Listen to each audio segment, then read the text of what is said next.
Good morning and welcome to the spiritual reflection today from Deborah's Tree. I'm Reverend Rosalind Taylor. Very happy to spend this time with you. And I'm continuing my reflections on the book of Revelation. It's that mysterious book at the end of the Bible that can bring up a lot of questions and emotions. And so if that's the case for you, I hope that today maybe I can help you with some of that. So I'm focusing on the second chapter of the book of Revelation today.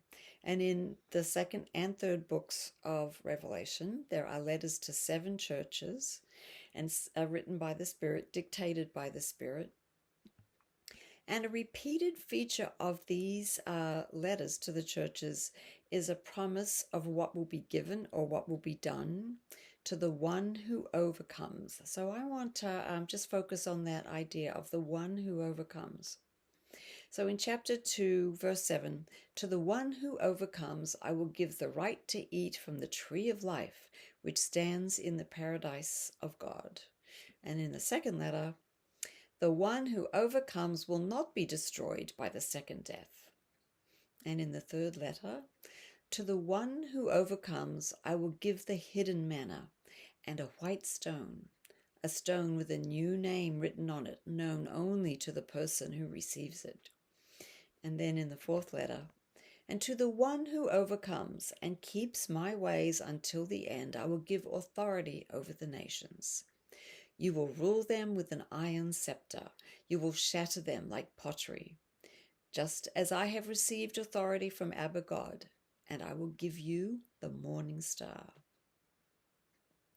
So those seem like a promise to whoever overcomes the specific complaint about their church, like leaving your first love or becoming sexually promiscuous. And it also seems like rather extreme rewards for people who take on specific problems or failings in their faith community and make a change. I'm thinking of rewards like eating from the tree of life and ruling over the nations with an iron scepter. That seems rather exaggerated reward for doing that work. So what helps me is an understanding from the theology of Emanuel Swedenborg, starting with the premise that the whole Bible is written in sacred metaphor, which Swedenborg refers to as correspondences.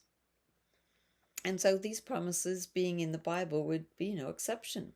The promises to the churches in chapters 2 and 3 are symbolic promises for you and me when we overcome the specific delusions and desires that lead us astray in very specific ways.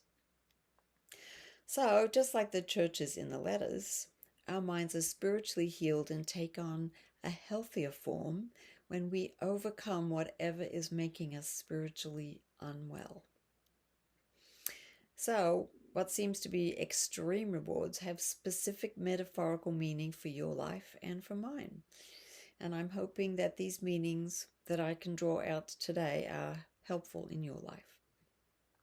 These are the specific spiritual rewards that we get when we cooperate with the divine to face our demons and to do the work of overcoming our delusions and self-serving desires.